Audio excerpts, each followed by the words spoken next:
हाँ जी मेरे दोस्तों, क्या हाल चाल। मैं उम्मीद करता हूँ आप सब बहुत अच्छे होंगे और आपको बता दूं मैं भी बहुत बढ़िया हूँ। तो कैसे हैं आप सभी लोग, एक बार फटाफट से मुझे कमेंट करके बता दीजिए और अपनी प्रेजेंस अटेंडेंस के द्वारा लगा दीजिए। ठीक है, मान लो मेरे ऐसा इसके पहले वाले चलिए फिर जो है हम लोग आज के लेक्चर को स्टार्ट करते हैं। यानी कि आज जो है अपना लेक्चर नंबर 1 है चैप्टर नंबर 2 का। ठीक है, आज हमारा चैप्टर है प्रबंध के सिद्धांत यानी कि प्रिंसिपल्स ऑफ मैनेजमेंट को आज हम लोग जो है पढ़ने जा रहे हैं। ठीक है, तो आज हम लोग क्या पढ़ने जा रहे हैं सर? आज हम लोग प्रिंसिपल्स ऑफ मैनेजमेंट पढ़ने जा रहे हैं, राइट? हाँ सर, आज हम लोग प्रिंसिपल्स ऑफ मैनेजमेंट पढ़ने जा रहे हैं। आज हम लोग इसका पहला लेक्चर करेंगे। लास्ट में हमने ये चैप्टर कंप्लीट किया इसके पहले वाले लेक्चर में। ठीक है, आज हम लोग नया चैप्टर पढ़ने जा रहे हैं जिसके बारे में हम लोग क्या पढ़ेंगे सर? आज प्रबंध के सिद्धांत। पेन आ जाओ। तो आज हम लोग पढ़ने जा रहे हैं सर क्या?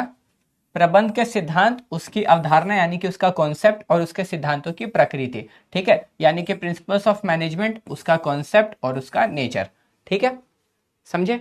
अब सबसे पहले तुम्हारे लिए यहाँ पे इस चैप्टर को पढ़ा क्यों जाता है। ठीक है, ये चैप्टर को पढ़ने पे ही समझ में आएगा कि इस चैप्टर को क्यों पढ़ना है, ये चैप्टर आपको पढ़ना क्यों है। ठीक है, अब जैसे मैं आपको एक बेसिक आइडिया देता हूँ। ठीक है, एक बेसिक आइडिया देता हूँ। सारे बिजनेस जो है ना वो कैसे चलता है, सेकेंड चैप्टर है, पता है? ठीक है, सारा बिजनेस जो है कैसे चलता है? मैनेजमेंट होता है, सारे बिजनेस में मैनेजमेंट हो रहा होता है। ठीक है, मैनेजमेंट तो हर एक बिजनेस में हो रहा है, हाँ कि ना? मैनेजमेंट सारे बिजनेस में हो रहा है। ठीक है, ठीक है, ठीक है, मैनेजमेंट तो सभी बिजनेस में हो रहा है। डन? हाँ सर, मैनेजमेंट सारे बिजनेस में हो रहा है। ठीक है, चलिए, तो मुझे एक बात बताओ, अगर मैनेजमेंट सारे बिजनेस में हो रहा है, ठीक है, तो फिर आपको यहाँ पे जानना जरूरी है कि मैनेजमेंट होता कैसे है ना? आपको ये जानना जरूरी है ना कि मैनेजमेंट होता कैसे है। अगर मैनेजमेंट हो रहा है तो मैनेजमेंट करेंगे कैसे? सर अगर कल को मेरी बारी आई, मैं कभी मैनेजर बना किसी कंपनी का, तो मैं मैनेजमेंट कैसे करूंगा? किसी कंपनी के काम को, किसी संगठन संस्था के काम को मैं कैसे मैनेज करूंगा, है ना? ये चीज तो इस चैप्टर में आपको यही सिखाया जाएगा। यानी कि आपको ना दिशा निर्देश दिए जाएंगे, आपको चीजें बताई जाएंगी। ठीक है, कि मैनेजमेंट कैसे होता है। समझ रहे हो? समझ रहे हो? तो वही चीज है प्रिंसिपल्स ऑफ मैनेजमेंट। अब सबसे पहले आपको प्रिंसिपल्स ऑफ मैनेजमेंट का मीनिंग एंड डेफिनेशन पढ़ने को बोलता है। ठीक है, इसको छोड़ दो, मैं तुमको बताता हूं। ठीक है, चलो एक एग्जांपल मैं तुमको देता हूं, एक एग्जांपल मैं तुम्हें देता हूं। डन? चलो, मेरे पास एक किताब है पतली सी कोई भी। ठीक है, चलिए, ठीक है, एक किताब है, मान लो मेरे हाथ में ये किताब है। ठीक है, मान लो मेरे हाथ में ये किताब है। अब मैं इसको खोल के मैं ऐसे पढ़ रहा हूँ मस्त। ठीक है, मैं इसको पढ़ रहा हूँ ऐसा। ठीक है, ओके, ओके, ठीक है। सर ये आप क्या पढ़ रहे हो? आपका क्वेश्चन आएगा कि सर आप ये क्या पढ़ रहे हो, है ना? आप ये क्या पढ़ रहे हो? तुमको एक बात पता है? तुमको एक बात पता है प्रिंसिपल्स ऑफ मैनेजमेंट क्या है? प्रिंसिपल्स ऑफ मैनेजमेंट कुछ सिद्धांत हैं, ठीक है, जो एक किताब में दिए गए हैं। प्रिंसिपल्स ऑफ मैनेजमेंट क्या है? तो एक सिद्धांत है जो किताब में दिए गए है ना। ये कुछ ऐसे सिद्धांत है, ये कुछ ऐसे जनरल गाइडलाइंस है, समझ रहे हो? ये कुछ ऐसे जनरल गाइडलाइंस है, ये कुछ ऐसे दिशा निर्देश है। ठीक है,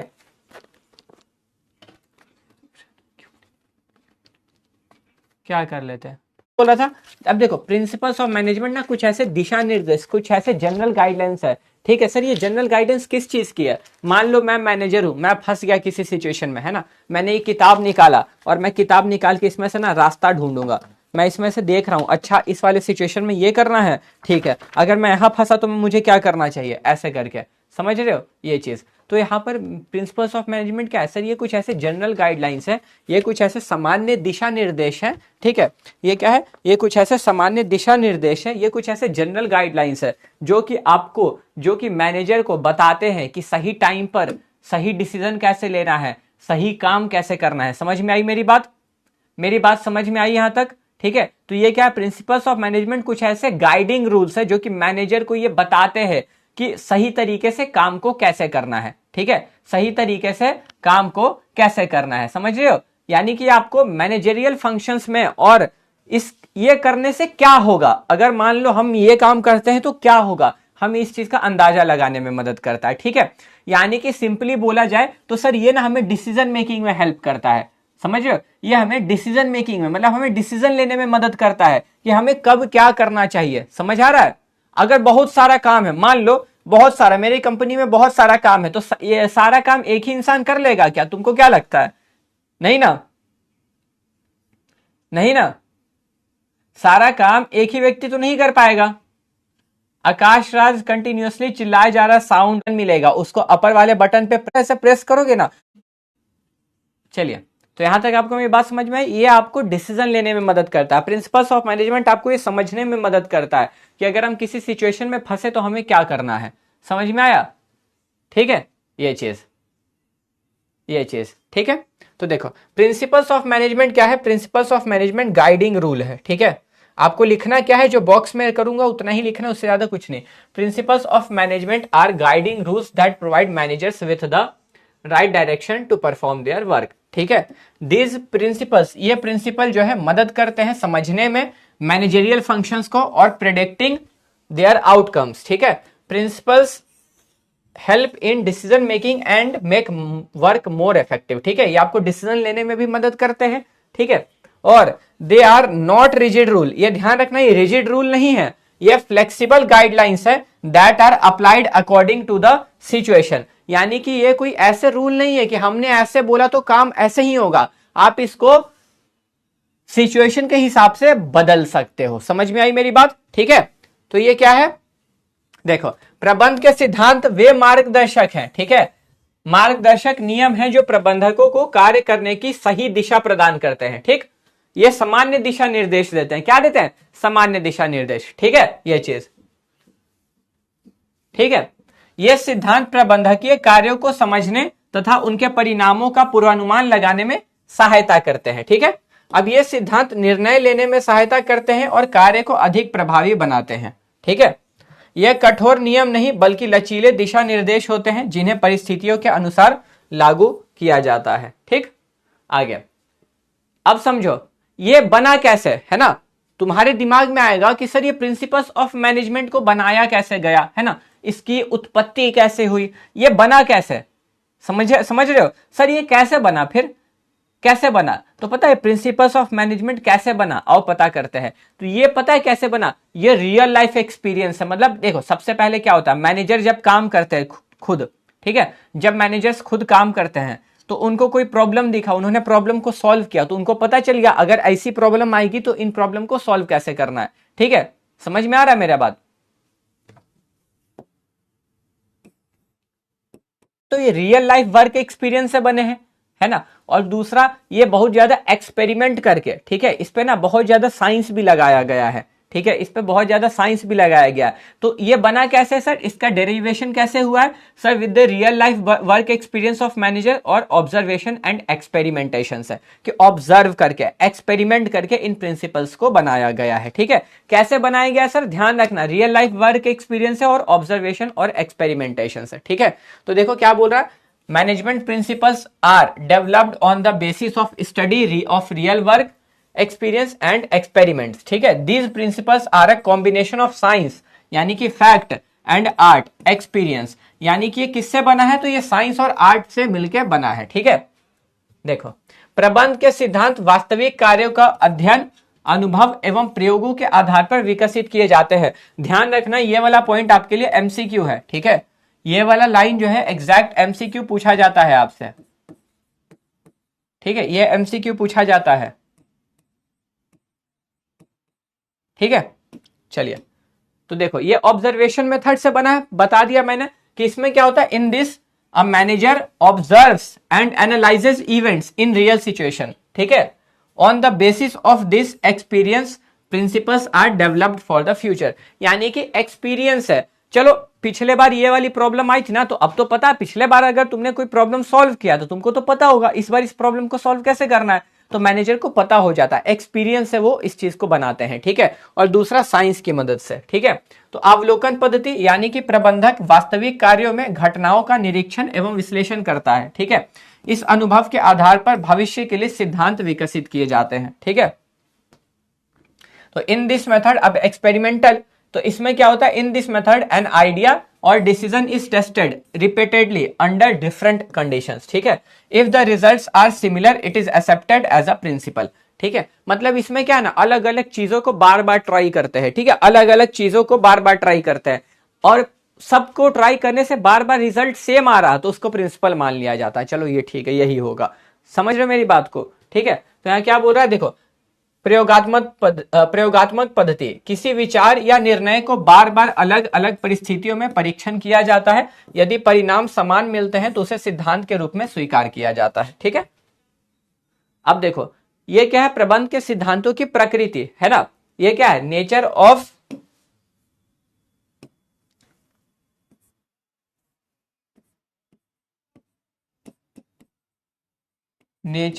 प्रिंसिपल्स ऑफ मैनेजमेंट है ना,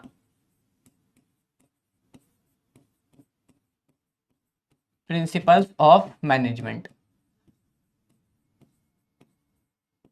मुझे ये बताओ तुम्हें प्रिंसिपल्स ऑफ मैनेजमेंट का मतलब समझ में आया? एक बार मेरे को चैट सेक्शन में बता दो, ठीक है। पहले डाउट्स देख लेता हूं फिर चैट ऑन करूंगा, ये नहीं देखूंगा।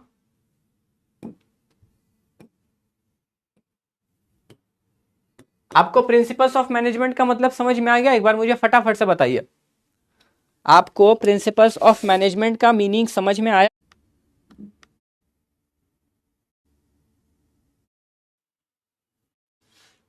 प्रिंसिपल्स ऑफ मैनेजमेंट क्या होते हैं? प्रिंसिपल्स ऑफ मैनेजमेंट कुछ ऐसे जनरल गाइडलाइन हैं जो एक मैनेजर को डिसीजन लेने में मदद करते हैं। समझ में आई मेरी बात? कुछ जनरल गाइडलाइंस है जो मैनेजर को डिसीजन लेने में मदद करते हैं कि अगर वो किसी सिचुएशन में फंसे तो उनको क्या करना है, ठीक है, ठीक है। समझ आया? दिमाग में घुसा कुछ? दिमाग में कुछ घुसा? ये कुछ जनरल गाइडलाइंस है जो मैनेजर को डिसीजन मेकिंग में मदद करते हैं। और डिसीजन कब लेना पड़ेगा? जब तुम किसी प्रॉब्लम में फंसोगे तभी तो डिसीजन लेना पड़ेगा ना। तो ये कुछ जनरल गाइडलाइंस है जो मैनेजर्स को हेल्प करते हैं इन डिसीजन मेकिंग, ठीक है। यानी कि एक सामान्य दिशा निर्देश है जो उनको किसी परिस्थिति में फंसने पे मदद आते हैं, काम आते हैं, ठीक है। ये आपको बताते हैं कि मैनेजमेंट करना कैसे है, ठीक है। बेवकूफ लोग, जब समझाओ तो बकैती कर रहे होंगे चैट्स में, ठीक है। और फिर जब, चलो अब यह है nature of principles of management, ठीक है। मतलब सर प्रिंसिपल्स ऑफ मैनेजमेंट का नेचर ये होते कैसे हैं, ठीक है। कौन सा इकोनॉमिक्स चल रहा है? मैम इरशाद को ब्लॉक करिए तो प्लीज, ये तो थोड़ा बता दो। तो अभी तुम एलएलबी नहीं कर रहे हो, अभी तुम कंपनी हैं, ठीक है। कि अगर मैं कभी बोलूं कि आपको फ्लो चार्ट्स बनाने हैं एग्जाम वगैरह बोलते हैं, ठीक है ना। कुल 7 नेचर, ये होता कैसा नहीं है किसी का, ठीक है। तो अभी तुम एलएलबी नहीं कर रहे हो, अभी तुम वकील नहीं, तुम अपने क्लास का रूल बताता हूँ, ठीक है। अपने आप से मतलब रखो। एडवोकेट, तुम कॉमर्स कर रहे हो ना, एलएलबी तो अभी नहीं कर रहे हो ना, एलएलबी तो तुम अभी नहीं कर रहे हो ना, है ना। अभी तुम कॉमर्स कर रहे हो, आईकॉम कर रहे हो, आईकॉम में हो। जब एलएलबी करना ना तब दूसरे के स्टैंड लेना, दूसरे के तरफ से तुम बोल सकते हो। तो अभी तुम एलएलबी नहीं कर रहे हो, अभी तुम वकील नहीं बन रहे हो, तो चल रहा भाई, बिल्कुल ठीक है। तो जब आप एलएलबी होता है, ठीक है, कि ये होता कैसा है या किसी का, ठीक है। अभी मत बनिए, चलिए चलिए। अब हम लोग nature of principles of management पढ़ रहे हैं। नेचर मतलब क्या होता है, ठीक है, कि ये होता कैसा है, ये क्या काम करता है, ठीक है, ये क्या काम करता है। डन। अब देखो इसके ना कुल आपको 7 नेचर पढ़ने के लिए दिए गए हैं, कुल 7 नेचर। ये मैंने आपको इसी को फ्लो चार्ट किसको बोलते हैं? जब मैं आपको कभी बोलूंगा क्लास में कि फ्लो चार्ट एग्जाम में आपको बनाने होंगे, इसको फ्लो चार्ट बोलते हैं, ठीक है ना। इससे रिवीजन जल्दी होता है, तो इसको हम लोग क्या नाम देते हैं? इसको हम लोग फ्लो चार्ट का नाम देते हैं, ठीक है। कि अगर मैं कभी बोलूं कि आपको फ्लो चार्ट्स बनाने हैं एग्जाम वगैरह में, नोट्स में, तो ऐसे फ्लो चार्ट्स ऐसे दिखते हैं, ठीक है, ये चीज। तो फ्लो चार्ट्स ऐसे होते हैं। अब जिसमें सबसे पहला आता है सार्वभौमिक उपयोगिता, यानी कि यूनिवर्सल एप्लीकेशन। तो ये जो मैनेजमेंट के जो प्रिंसिपल्स है ना, ये हर जगह लगते हैं। मतलब सर कंपनी छोटी हो, कंपनी बड़ी हो, चाहे कंपनी मीडियम हो, ठीक है, ये हर जगह पे काम आते हैं। ऐसा नहीं कि इस जगह काम आएंगे इस जगह नहीं आएंगे, ठीक है, ये चीज। तो यूनिवर्सल एप्लीकेशन यानी कि सार्वभौमिक उपयोगिता। तो देखो मैनेजमेंट प्रिंसिपल्स आर, क्या बोल रहा है? मैनेजमेंट प्रिंसिपल्स आर एप्लीकेबल, ठीक है। ये क्या है? Management principles are applicable to all types of organisation, ठीक है, such as business, government and social institution, ठीक है, ये हर जगह लगते हैं, ठीक। Although their application may vary according to the nature and situation of the organisation, their importance remains the same everywhere, ठीक है, यानी कि इसका महत्व सेम ही रहेगा, ठीक है, ये चीज, ठीक है, ये चीज डन। ये बात समझ में आई। देखो यूनिवर्सल यानी कि इसको परवेसिव भी बोलते हैं, तो इसमें तो बताने की नीड नहीं है, परवेसिव वाला पॉइंट मैंने कितनी बार आपको बता रखा है, ठीक है।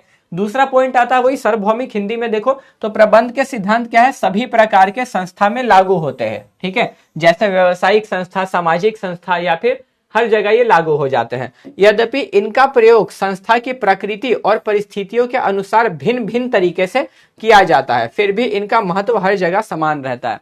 अब मैनेजमेंट आपको भी पता है, जैसे इंडिया में होता है वैसे ही अमेरिका में थोड़ी होता, तरीका अलग होता है ना हर जगह, ठीक है, जैसा बिजनेस वैसा मैनेजमेंट, ठीक है, बिजनेस जैसा होगा ना मैनेजमेंट वैसा होगा, ठीक है, ये चीज ध्यान रखना है आपको।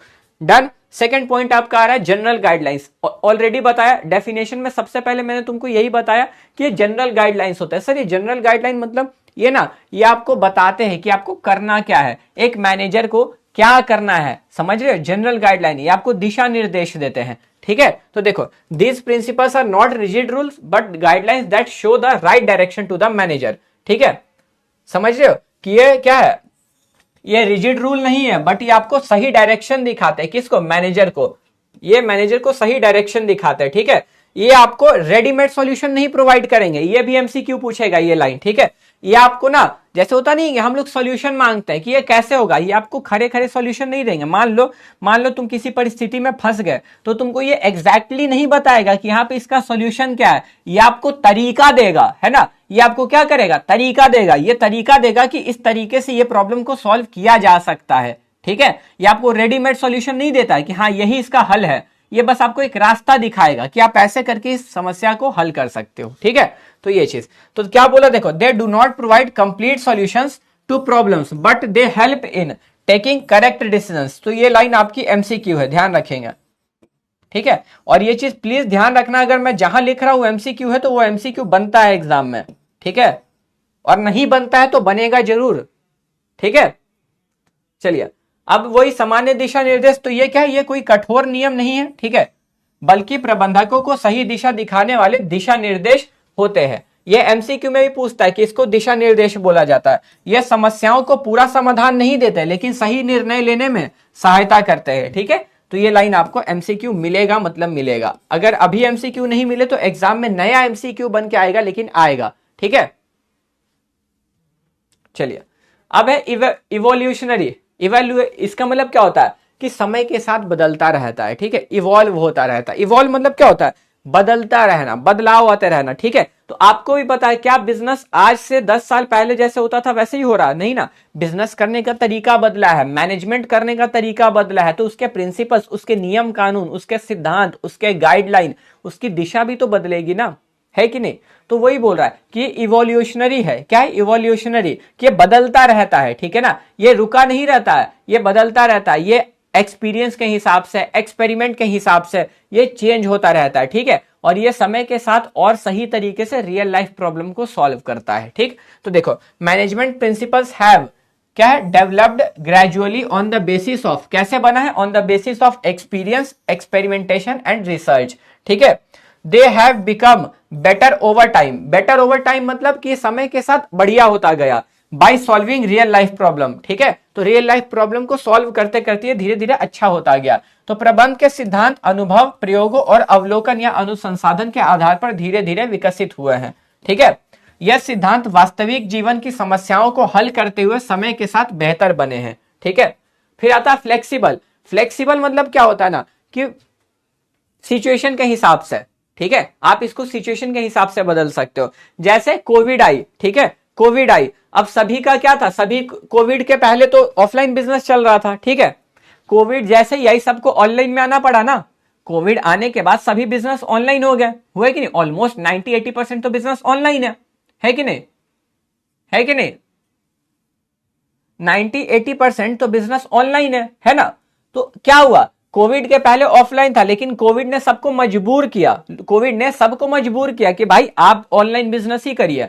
तो सबने समय के साथ, परिस्थिति के साथ, सिचुएशन के साथ अपने आप को बदला, है ना, अपने बिजनेस करने के तरीके को बदला, तो उनका नियम कानून भी तो बदला। तो ये ना परिस्थिति के साथ बदलते हैं, यानी कि एज पर सिचुएशन ये चेंज होते हैं, ठीक है, इनको एज पर सिचुएशन बदला जा सकता है, ठीक है। तो देखो, management principles are flexible which means they can be changed, यानी कि इनको बदला जा सकता है अकॉर्डिंग टू द सिचुएशन, ठीक है। Managers apply them appropriately based on their understanding and condition, यानी कि मैनेजर इसको अपने हिसाब से, अपने दिमाग से, अपने ज्ञान से इसको लगाते हैं, ठीक है, यूज करते हैं, ठीक। तो प्रबंध के सिद्धांत लचीले होते हैं, अर्थात इन्हें परिस्थिति के अनुसार बदला जा सकता है, ठीक है। प्रबंधक अपनी समझ एवं स्थिति के अनुसार इनका उचित प्रयोग करता है। ह्यूमन बिहेवियर, अब देखो आपको भी पता है मैनेजमेंट में किसको मैनेज किया जा रहा है, इंसान को मैनेज किया जा रहा। मैनेजमेंट ऑफ वर्क पढ़ा था ना, मानव का प्रबंध। तो यहां पे किसके साथ मैनेजमेंट करा जा रहा है सर, इंसान को। तो यहां पर मैनेजमेंट, एक मैनेजर किससे डील करता है सर, इंसान से, ह्यूमन से। तो यहां पे ना मैनेजमेंट को ह्यूमन बिहेवियर से डील करना पड़ता। अब ह्यूमन बिहेवियर का क्या होता है, ठीक है, अब ठीक है,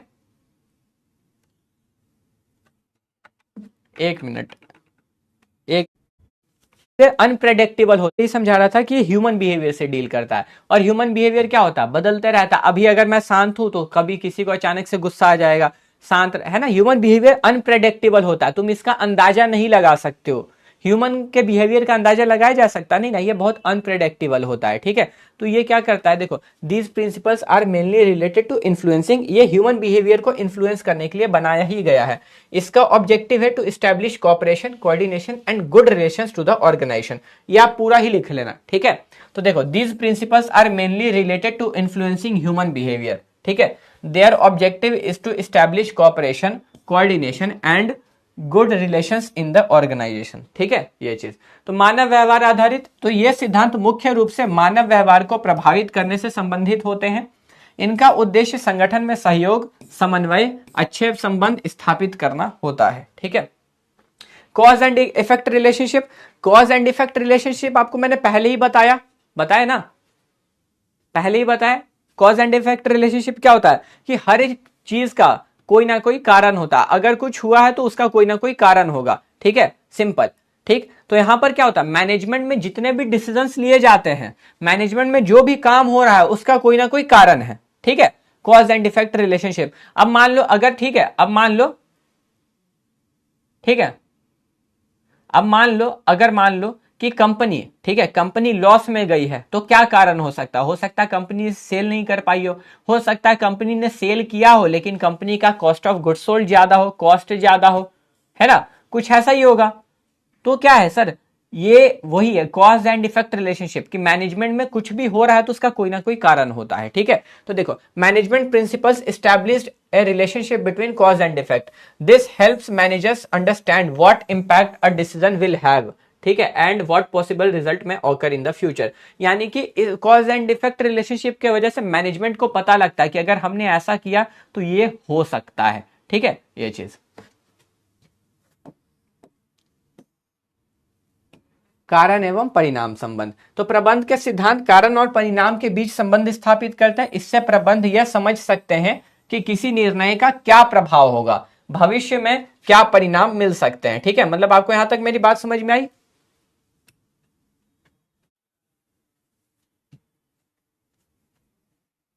ठीक है, प्लीज परमानेंटली ब्लॉक करवा दूंगा। जो भाई जमाल आप कर रहे हो ना कि मुझे क्या कोई लड़की नंबर देगी, ठीक है, करवा ना, कल को तुम से बात पे अप्लाई नहीं चल।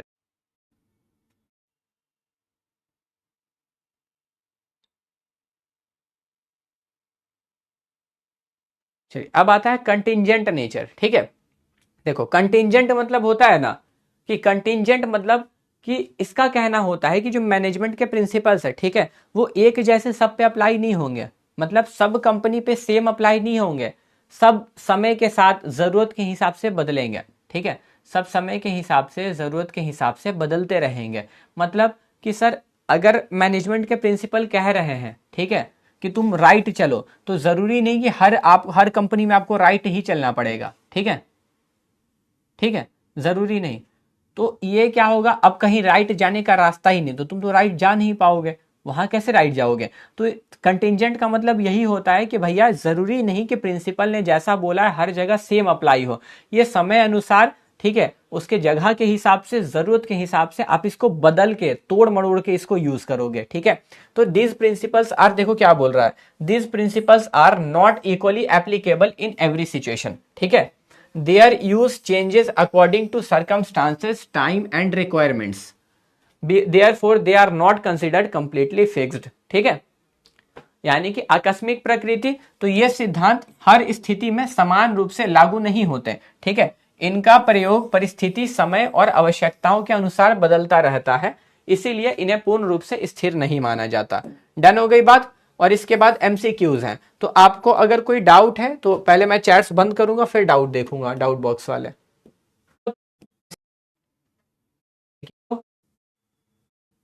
ओके, ठीक, चलिए, अगर यहां तक आपको टॉपिक क्लियर है तो मुझे एक बार फटाफट से बताइए, फिर मैं एमसीक्यू करवाऊं तुम्हें।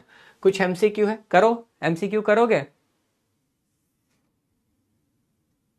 आ जाओ, स्टार्ट करते हैं। ठीक है, जो पढ़ा है उसी से एमसीक्यू है, अभी पढ़ा है उसी से एमसीक्यू। प्रबंध के सिद्धांत कैसे हैं, यानी कि principles of management are dynamic, flexible, universal, all of this, गतिशील, लोचशील, सार्वभौमिक, या फिर इनमें से सभी।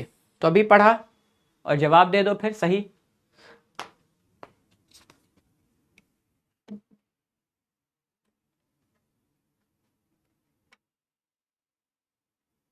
सल, गतिशील, लोचशील, सार्वभौमिक, या फिर ये सभी।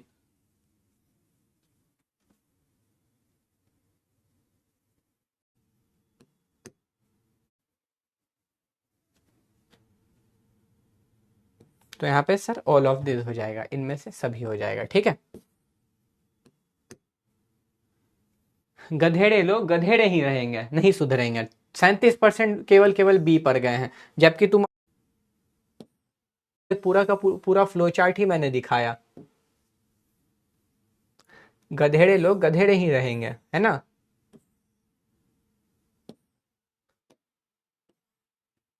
भाई तुम लोग पढ़ना क्यों नहीं चाहते हो, मुझे तो ये नहीं समझ में आता है। कोई बात नहीं बेटा, जब दिखेगा ना प्रॉब्लम फॉर्म्यूलेटेड, यानी और जब तुम किसी लायक नहीं रहोगे तब समझ में आएगा, अभी नहीं आएगा। ठीक है, कोई बात नहीं, करो जो करना है। अब आ रहा है प्रिंसिपल्स ऑफ मैनेजमेंट आर फॉर्म्यूलेटेड, यानी कि मैनेजमेंट के प्रिंसिपल्स कैसे बनाए जाते हैं। ठीक है, प्रबंध के सिद्धांत की रचना किस प्रकार की जाती है, लैबोरेटरी में, bye experience of management, bye experience of customer, या नन ऑफ दिस। अभी जस्ट पढ़ाया था, यानी कि प्रबंध के सिद्धांतों की रचना कैसे की जाती है, प्रयोगशाला में, प्रबंधकों के अनुभव के द्वारा, ग्राहकों के अनुभव के द्वारा, या इनमें से कोई नहीं। तो अभी जस्ट तुमको मैंने पढ़ाया ये भी, any irrelevant abusive comment will not be tolerated, students to net the principle. ठीक है, आपका नेट इश्यू होगा। तो सर अभी जस्ट पढ़ाई कि प्रिंसिपल्स ऑफ मैनेजमेंट के एक्सपीरियंस से बनते हैं ना, प्रबंधकों के अनुभव के द्वारा बनाए जाते हैं। लेकिन पता नहीं कुछ गधेड़े लोग डी पे, हाँ ये कुछ ठीक ठाक तुमने रिजल्ट दिया यहाँ पर। ठीक है, के लिए मैनेजरियल बताइए, the principles of management serve as general guidelines for, यानी कि जनरल गाइडलाइन किस लिए है, डिसीजन मेकिंग के लिए, मैनेजरियल एक्शंस के लिए, बोथ ए एंड बी, या फिर नन ऑफ दिस। तो प्रबंध के सिद्धांत सामान्य दिशा निर्देश के रूप में कार्य करते हैं। सामान्य दिशा निर्देश के रूप में क्या कार्य करते हैं, निर्णय लेने के लिए, प्रबंधकीय कार्य हेतु, या ए और बी दोनों। ठीक है, तुम उसकी टेंशन है, मैं समझा दूंगा, एमसीक्यू खतना, इनका एक भी डाउट नहीं देखूंगा। ओ पोल नहीं स्टार्ट हुआ इस पे, एक एमसीक्यू वाला डाउट है, मैं समझा दूंगा एमसीक्यू खत्म होने बाद। ठीक, जनरल गाइडलाइन तो है, लेकिन ये किस चीज में मदद करता है।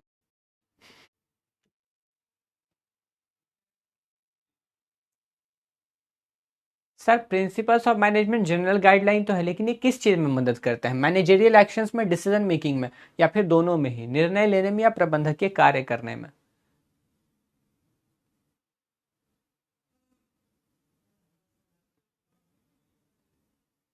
डाउट देखूंगा एमसीक्यू, ठीक है, सारे डाउट्स आराम से देख लूंगा, ठीक है। तो यहाँ पे हो जाएगा बोथ ए एंड बी, ठीक है, बोथ ए एंड बी कि दोनों में मदद करते हैं, बहुत सिद्धांत होते हैं, आया है कुछ अच्छा रिजल्ट, ठीक है।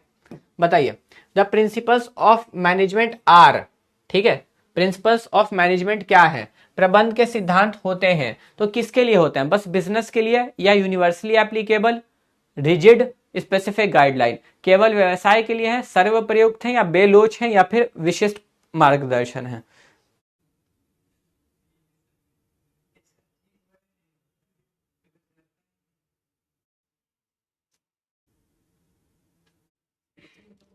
ठीक है, तो सर ये यूनिवर्सली एप्लीकेबल है, सिंपल, ठीक है, इसमें तो कोई डाउट ही नहीं होना चाहिए, सर्व प्रयुक्त है, बहुत अच्छा है, वाह, पता था फंसेंगे, स्पेसिफिक गाइडलाइन पे टिक लगाएंगे। अब बताओ मुझे मैनेजमेंट प्रिंसिपल्स कैसे हैं, स्टैटिक है, डायनामिक है, रिजिड है या एग्जैक्ट है, यानी कि प्रबंध के सिद्धांत स्थैतिक रुके हुए हैं, गतिशील बदलते रहते हैं, कठोर हैं या फिर एकदम जो बोल दिया वही होगा वैसे हैं।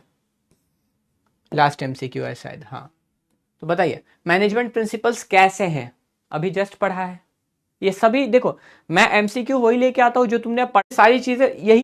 सर मैनेजमेंट प्रिंसिपल्स डायनेमिक होते हैं, ठीक है, सिंपल, अरे यार टॉप एकदम, भाई अभी थोड़ा पता नहीं क्या करता ह्यूमन बिहेवियर, तो हाँ ठीक है, ठीक है, फिर आपको पता चलेगा कम क्यों पढ़ाया है।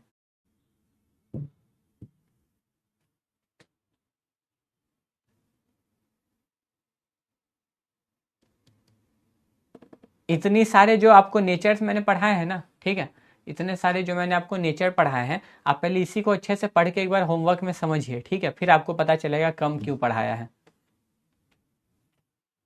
ठीक है। आप एनसीईआरटी ले सकते हो, अगर इंग्लिश मीडियम से हो तो एनसीईआरटी ले लो, ठीक है, हाँ है, आर्ट्स वाले का बैच है पीडब्ल्यू में, ठीक है। अब समरी आपने क्या पढ़ा सर, गाइडलाइंस है जो मैनेजर को आपने आज मैनेजमेंट, सुनो रिवीजन कर लो एक बार, आपने आज मैनेजमेंट यानी कि प्रबंध के सिद्धांत के बारे में पढ़ा, principles of management, principles of management क्या है, जनरल गाइडलाइंस है जो मैनेजर को डिसीजन मेकिंग में हेल्प करते हैं, यानी कि प्रबंध के सिद्धांत सामान्य दिशा निर्देश है जो कि प्रबंधक को निर्णय लेने में मदद करते हैं। डन हो गई बात, ठीक है। इसके सात प्रकृति, कितने, सात प्रकृति आपने पढ़े, यानी कि इसके सात नेचर आपने पढ़े, ठीक है, कुल कितने होते हैं, सात नेचर होते हैं, ठीक है। अब वो सात नेचर कौन कौन से होते हैं, इसलिए मैं फ्लो चार्ट लेके आई कि फटाफट से आपका रिवीजन करवा दूंगा, ठीक है। अब वो सात नेचर कौन कौन से होते हैं, तो देखो सबसे पहला सार्वभौमिक उपयोगिता, यूनिवर्सल एप्लीकेशन की हर जगह ये यूज हो जाएगा, ठीक है, हर तरह की कंपनी में चाहे कुछ भी हो वहां पे मैनेजमेंट प्रिंसिपल्स ऑफ मैनेजमेंट लगेंगे। सामान्य दिशा निर्देश, जनरल गाइडलाइन, ये आपको डिसीजन लेने में मदद करेंगे, निर्णय लेने में मदद करेंगे। विकास मूलक यानी कि इवोल्यूशनरी, की ये बदलते रहते हैं, है ना, ये समय के साथ बदलते आए हैं ये चीज। लोचपूर्ण, फ्लेक्सिबल, इसका मतलब है कि आप इसको अपनी सिचुएशन के हिसाब से, अपनी परिस्थिति के हिसाब से बदल करके इस्तेमाल कर सकते हो, जरूरी नहीं जैसा बताया गया है वैसा ही आपको इस्तेमाल करना है, ठीक है। मानव व्यवहार, ह्यूमन बिहेवियर, क्योंकि मैनेजमेंट लोगों का होता है, ये सारी चीजें लोगों से जुड़ी होती हैं, इसलिए क्या करता है, ह्यूमन बिहेवियर को इन्फ्लुएंस करता है, मानव के व्यवहार को प्रभावित करता है, ठीक है, इसीलिए। कॉज एंड इफेक्ट रिलेशनशिप का मतलब कारण एवं प्रभाव संबंध, कि अगर आप कुछ भी कर रहे हो तो उसका कोई ना कोई कारण होता है, उसका कोई ना कोई परिणाम यानी कि रिजल्ट निकलता है, ठीक है। तो मैनेजमेंट में जो भी डिसीजंस लिए जाएंगे उसका कोई ना कोई कारण होगा और उसका कोई ना कोई इंपैक्ट कंपनी पर पड़ेगा ही पड़ेगा, यानी कि मैनेजमेंट में जो भी निर्णय लिए जा रहे हैं उसका कोई ना कोई कारण होगा और उसका कोई ना कोई प्रभाव संस्था पे आएगा ही आएगा। और आकस्मिक मतलब कंटिंजेंट, यानी कि जैसा बोला है एग्जैक्ट वैसा ही नहीं होगा, आप इसको तोड़ मड़ोड़ के अपनी जरूरत के हिसाब से, समय के हिसाब से आप इसको, इसका इस्तेमाल कर सकते हो, इसको लागू कर सकते हो। डन हो गया रिवीजन, ठीक है, एक बार में फटाफट सारा रिवीजन हो गया, एक बार में, ठीक है। अब आपको कोई डाउट, कोई दिक्कत नहीं है, ठीक है। तो समरी मिटा देता हूं, होमवर्क है कि आप रिवीजन करिए, चैप्टर लेक्चर नंबर 1 रिवीजन, ठीक है। डन हो गई बात, चलिए, कैरेक्टरिस्टिक्स अलग, चलिए कोई दिक्कत नहीं सर, फिर मिलेंगे, ओके, कोई दिक्कत नहीं है, तो फिर मैं आज की इस क्लास को करता हूं यहाँ पर, या फिर रुको रुको रुको रुको, एक मिनट एक मिनट एक मिनट एक मिनट, सुनो मेरी बात सुनो, मेरी बात सुनो पहले, स्टैटिक और डायनेमिक में डिफरेंस, ठीक है। स्टैटिक, देखो स्टैटिक मतलब होता है ना कि एक जगह रुका हुआ है ना, वो बदल ही नहीं रहा है, कभी भी नहीं बदलेगा, जैसा बोला है वैसा ही इस्तेमाल होगा, उसको बोलते हैं स्टैटिक। डायनेमिक मतलब होता है कि वो समय के साथ बदलता जाएगा, है ना। अगर आज कुछ है तो वो कल कुछ और होगा, मतलब वो समय के साथ ना धीरे धीरे धीरे धीरे बदलता रहेगा। स्टैटिक समय के साथ बदलेगा नहीं, ठीक है, वो रुका रहेगा एक जगह, ठीक है, ये चीज।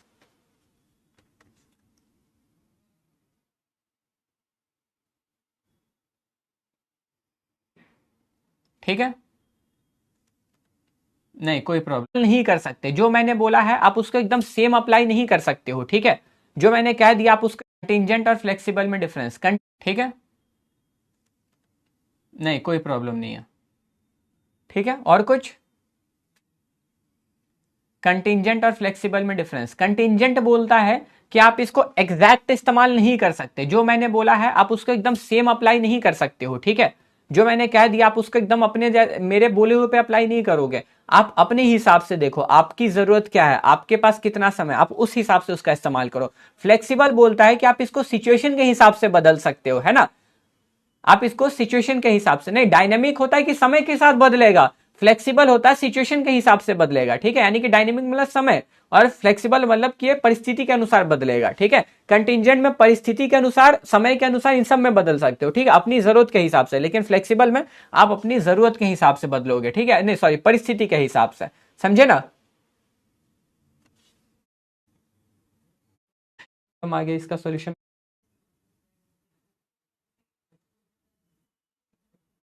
ठीक, चलिए, तो चलिए बाय बाय।